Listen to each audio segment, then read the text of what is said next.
Hello everyone, welcome to my channel Figure It Out. Before starting the video, please subscribe to my channel and press on the bell icon so that you can further get the notification whenever I will upload a video. So, in today's video, we are going to talk about the integers basic concept, properties of subtraction of integers. Last जो हमने video cover किया था उसमें हमने addition से related properties पढ़ी थी. आज भी हम इंटीजर्स की प्रॉपर्टीज पढ़ेंगे but the sign for today is subtraction. तो चलिए शुरू करते हैं. पहली प्रॉपर्टी का नाम है क्लोजर प्रॉपर्टी. क्लोजर प्रॉपर्टी ये कहती है कि अगर आप दो इंटीजर्स को माइनस करेंगे. माइनस क्यों बोला मैंने? क्योंकि आज हम सारी प्रॉपर्टी सब्ट्रैक्शन के साथ पढ़ेंगे, इसलिए हमने माइनस की बात की. सो क्लोजर प्रॉपर्टी के अकॉर्डिंग अगर हम दो इंटीजर्स को माइनस करेंगे तो जो आंसर मिलेगा वो भी कैसा होना चाहिए? इंटीजर. और अगर आंसर इंटीजर नहीं है, डेसिमल फॉर्म में है, फ्रैक्शन फॉर्म में है, तो हम बोलेंगे कि क्लोजर प्रॉपर्टी अप्लाई नहीं हो रही है. फॉर एग्जाम्पल यहाँ पर दो इंटीजर्स मैंने लिए गए हैं. पहला है -4 और दूसरा है 3. पहला इंटीजर है -4 और दूसरा इंटीजर है 3. क्या करना है? मुझे इन दोनों इंटीजर्स को माइनस करना है. तो बीच में लगाया मैंने माइनस का साइन. नाउ जैसे हम इंटीजर्स के सम को सॉल्व करते हैं वैसे इसे भी सॉल्व करेंगे. Minus minus plus, 4 + 3 is 7 sign minus का, क्योंकि 4 बड़ा है.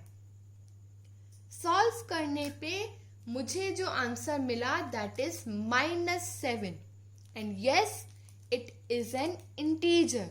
तो हम बोलेंगे कि सब्ट्रैक्शन साइन में क्लोजर प्रॉपर्टी अप्लाई हो रही है. क्यों हो रही है apply?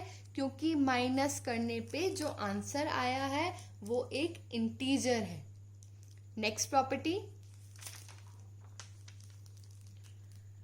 Commutative property. Now this property says कि अगर आपने दो इंटीजर्स लिए, एक साइड पर आप कर रहे हैं a - b और दूसरे साइड पर आप कर रहे हैं b - a, तो आंसर कैसा आना चाहिए? सेम.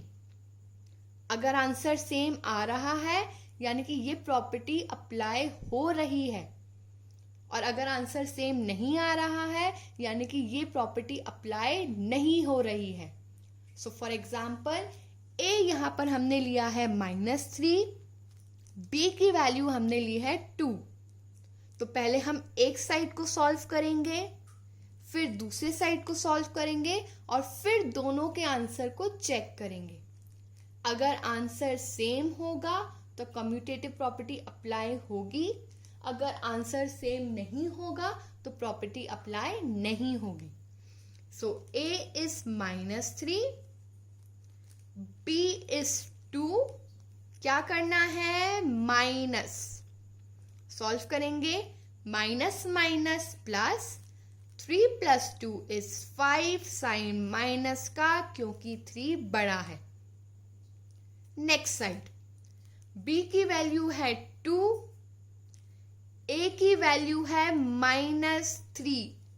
क्या करना है हमें? माइनस.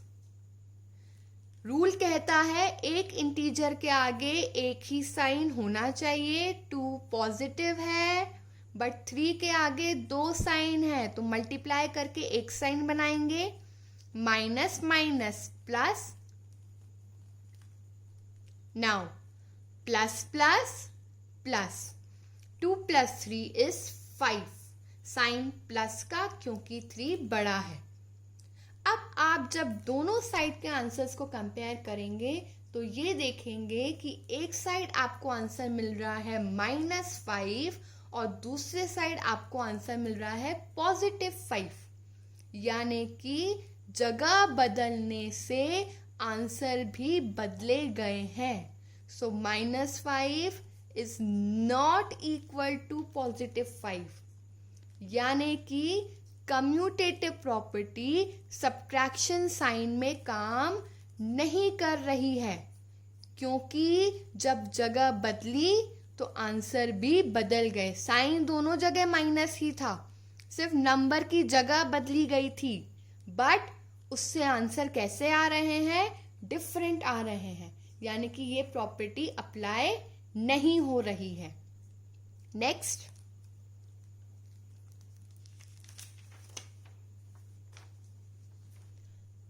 Associative property. ना एसोसिएटिव प्रॉपर्टी ये कहती है कि साइन आपका 3 इंटीजर्स के बीच में है माइनस का. 3 इंटीजर्स आपने लिए हैं, बट क्या फर्क आ रहा है? ब्रैकेट का. एक जगह ब्रैकेट है b माइनस सी के ऊपर और दूसरे साइड पर ब्रैकेट है a माइनस बी पर. सो एसोसिएटिव प्रॉपर्टी ये बोलती है कि दोनों साइड का आंसर अगर इक्वल है तो प्रॉपर्टी अप्लाई हो रही है.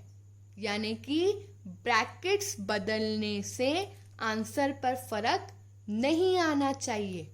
आंसर दोनों साइड का सेम होना चाहिए, और अगर आंसर सेम नहीं आ रहा है यानी कि ये प्रॉपर्टी अप्लाई नहीं हो रही है. सो हमने 3 वैल्यूज लिए हैं यहाँ पर.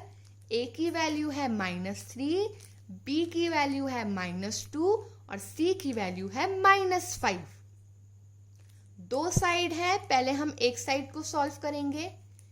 a की जगह -3, माइनस का sign copied, big bracket. b की जगह -2 in small bracket, minus c की जगह -5.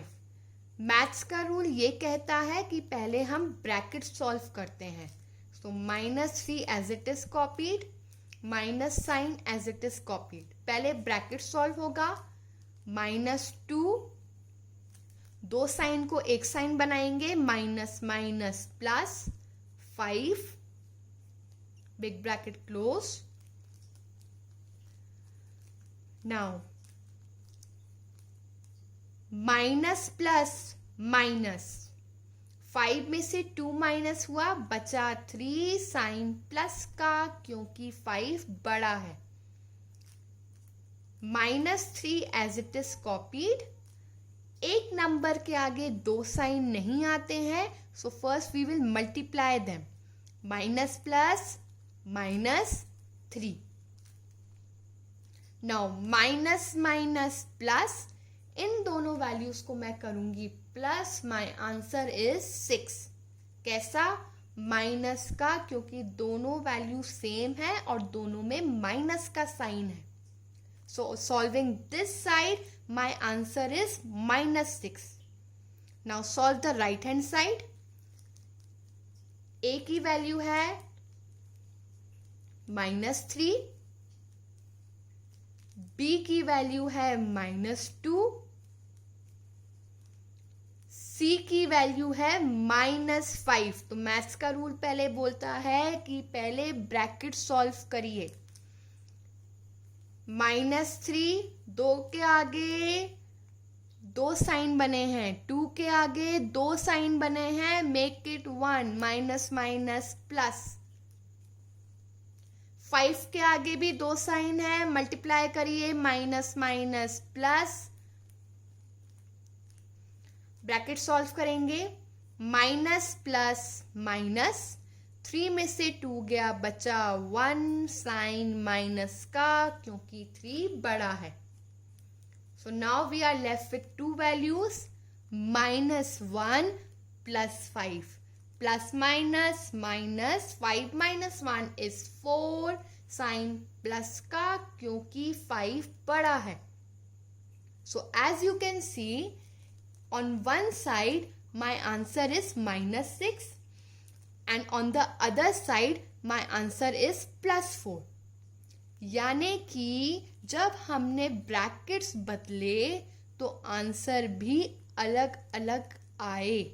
So I will say that associative property does not work in subtraction sign. क्योंकि वैल्यू सेम थी, साइन भी माइनस का था, सिर्फ ब्रैकेट का फर्क था, लेकिन उस ब्रैकेट के फर्क से आंसर डिफरेंट आ रहे हैं. यानी कि ये प्रॉपर्टी सब्ट्रैक्शन साइन में काम नहीं करती. So I hope you are clear with the properties of subtraction. Please do like, share and comment on the video. Thank you.